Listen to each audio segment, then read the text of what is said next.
Bismillahirrahmanirrahim. Assalamualaikum warahmatullahi wabarakatuh. Alhamdulillah wassalatu wassalamu ala Rasulillah wa ala alihi wa sahbihi wa mawalah. Amma ba'du, ikhwani wa akhwati fillah rahimani wa rahimakumullah. Insyaallah taala pada kesempatan kali ini kita akan lanjutkan kembali pelajaran bahasa Arab kita bersama buku ringkasan kitab Al-Muyassar fi Ilmin Nahwi ya beserta penjelasannya. Sekarang kita akan bahas bab 2. Ya, kita akan bahas tentang al-kalimatu atau kata ya dalam bahasa Arab. Sebelumnya sudah kita bahas bahwasannya ya jumlah mufidah atau kalimat sempurna ini tersusun dari kalimah atau kata. Nah, kalimah atau kata dalam bahasa Arab itu cuma ada 3 macam. Yang pertama ya ismun, kemudian kedua fi'lun, yang ketiga harfun. Ismun, fi'lun, dan harfun. Apa itu ismun? Apa itu fi'lun? Dan apa itu harfun?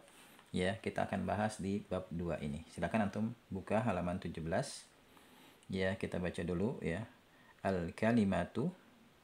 Kemudian ismun, isim ya, biasa kita sebut isim.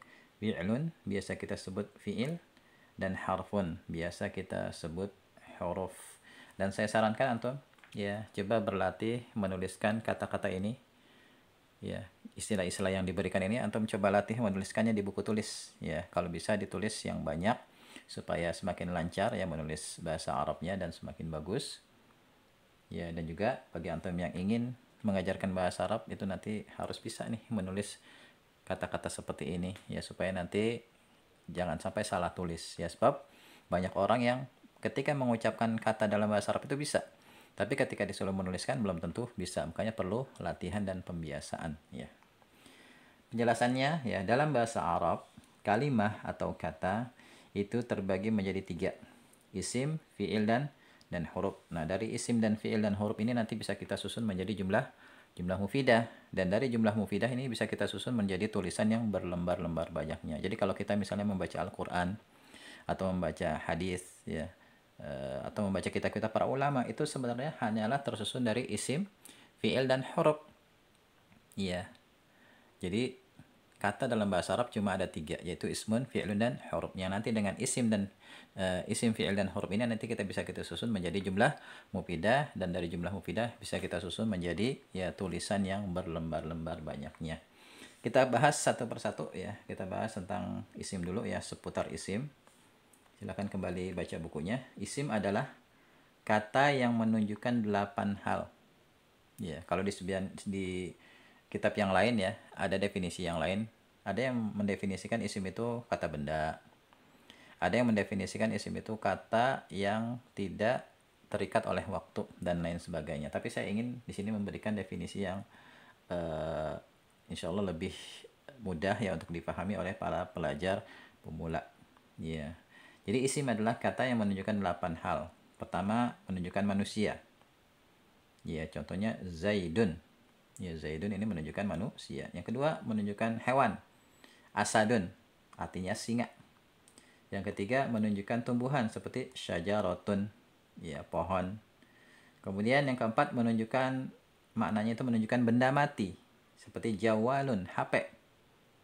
Ya, kemudian menunjukkan sifat seperti jamilun, bagus, indah, ganteng ya. Kemudian menunjukkan waktu seperti sobahun, artinya pagi. Kemudian menunjukkan tempat seperti madrasatun ya, madrasah sekolah ya, tempat belajar. Kemudian menunjukkan sesuatu yang bersifat abstrak. Maksudnya abstrak adalah ada namanya tapi tidak terlihat wujudnya, seperti ikhlasun, keikhlasan. Sobrun, kesabaran. Nah, ini contoh-contoh isim. Ya, jadi isim adalah kata yang menunjukkan 8 hal ini. Ya, silakan atau nanti dihafalkan ya. Dihafalkan. Dan kosakatanya juga dihafalkan, ya. Kemudian isim memiliki ciri-ciri. Jadi kita bisa mengenali isim pertama dari artinya, ya, apakah dia menunjukkan manusia, hewan, tumbuhan, dan lain sebagainya. Kita juga bisa mengenalinya dari ciri-cirinya, dari tulisannya. Ya, di antara ciri-ciri isim itu yang pertama menerima alif lam. Jadi di awalnya itu ada alif lam, seperti ar-rajulu, ya, artinya laki-laki itu. Al-mar'atu, artinya wanita itu, ya. Ini ciri yang pertama. Kemudian ciri yang ketiga, menerima tanwin, ya. Tanwin itu kan an, in, un.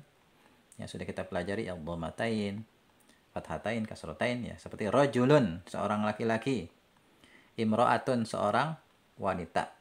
Nah, ini adanya tanwin di akhir kata itu menunjukkan bahwasanya kata itu adalah isim. Dan di sini ya perlu antum kasih catatan di bukunya ya. Antum kasih catatan bahwasanya alif lam dan tanwin tidak boleh berada dalam sebuah isim. Ya, jadi kalau sudah diberi alif lam jangan ditanwin. Kalau sudah ditanwin jangan dikasih alif lam seperti ini nih, ya. Al masjidi ini kan isim ya, ada alif lamnya. Ya, ada alif lamnya. Nah, kalau kita mau buang alif lamnya, maka nanti tulisannya menjadi masjidin. Ya, masjidin ditanwin. Ya. Jadi alif lam dan tanwin nggak boleh berada dalam sebuah isim, gitu ya. Ini perlu antum catat, ya. Dan nanti akan kita bahas apa bedanya isim yang ada alif lamnya dengan yang tanpa alif lam. Insya Allah nanti akan kita bahas pada waktunya. Yang penting sekarang antum ya hafalkan dulu ciri-ciri isim. Ya, tadi pertama ya menerima alif lam di awalnya, kemudian menerima tanwin di akhirnya, dan alif lam dan tanwin tidak boleh berada dalam sebuah isim. Ya. Kemudian ya perlu juga untuk kasih catatan tambahan ya, khusus lafadz imro'atun. Ya, imro'atun. Imro'atun nih di buku ya. Imro'atun ini. Ini kalau dikasih alif lam nulisnya ini almar'atu. Bukan al-imro'atu tapi almar'atu. Ini khusus untuk imro'atun. Ya, silakan antum hafalkan ini. Ya, kaidah penulisan imro'atun ketika dikasih alif lam yaitu almar'atu, bukan al-imro'atu. Ya, ini bisa kasih antum catat langsung di bukunya. Kemudian ciri yang ketiga, menerima tak marbutoh. Ya, huruf tak marbutoh itu ya huruf tak yang begini nih, yang melingkar, yang terdapat di akhir kata. Contoh misalnya di sini madrasatun, sekolah, maktabatun, perpustakaan. Ciri yang keempat, diawali huruf jar.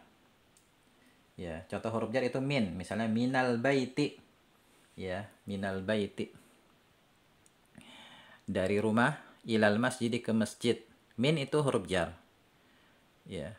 Nah, kalau ada kata sebelumnya ada huruf jarnya, berarti kata itu termasuk isim. Seperti al-baiti ini, kita tahu dia ini isim. Ada ciri-cirinya. Pertama ada alif lamnya, kemudian sebelumnya ada huruf jar. Ilal masjidi juga sama ya. Ini al-masjidi isim. Ya, karena sebelumnya ada huruf jar, kemudian diawali oleh alif lam. Nah, ini 4 ciri isim. Kemudian ya, di sini diberi catatan ya. Catatan, huruf jar adalah huruf yang menyebabkan isim yang terletak setelahnya menjadi majrur. Nanti akan kita bahas apa yang dimaksud dengan majrur ya. Dan di antara ciri isim majrur adalah berharokat akhir kasroh. Ya. Kalau di buku-buku saya yang lain, saya definisikan huruf jar adalah huruf yang menyebabkan isim yang terletak setelahnya menjadi berharokat akhir kasroh. Ini lebih mudah dipahami oleh para pelajar pemula. Antum bisa catat juga ya di sini di bukunya supaya antum mungkin bisa lebih paham bahwasanya huruf jar adalah huruf yang menyebabkan isim yang terletak setelahnya itu menjadi berharokat akhir kasroh. Di antara huruf jar adalah min yang artinya dari, ila, ke, ada di atas, fi di dalam, al-ba'u.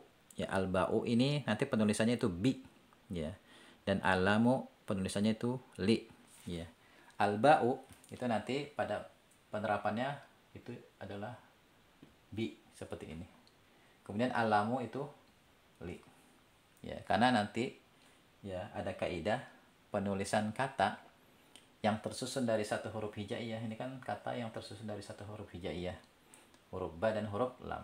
Maka nanti ya ditulis dengan namanya atau disebut dengan namanya yaitu al-ba'u, huruf ba, li, alamu. Tapi nanti pada prakteknya yaitu ditulis dengan bi dan li. Ya, bi artinya dengan, li artinya untuk atau milik. Ya, insya Allah nanti akan kita bahas penerapannya dalam kalimat. Yang penting sekarang antum ya hafalkan definisi isim, kemudian bisa memberikan contoh-contohnya, kemudian antum juga bisa menyebutkan ciri-ciri isim beserta contohnya, dan juga antum bisa menyebutkan beberapa huruf jar beserta artinya. Ya, barangkali ini dulu ya yang bisa kita bahas. Semoga bermanfaat ya. Insya Allah setelah ini kita akan bahas materi seputar fiil. Ya, wallahu a'lam bishawab. Subhanakallahumma wa bihamdika asyhadu an la ilaha illa anta astaghfiruka wa atubu ilaik. Assalamualaikum warahmatullahi wabarakatuh.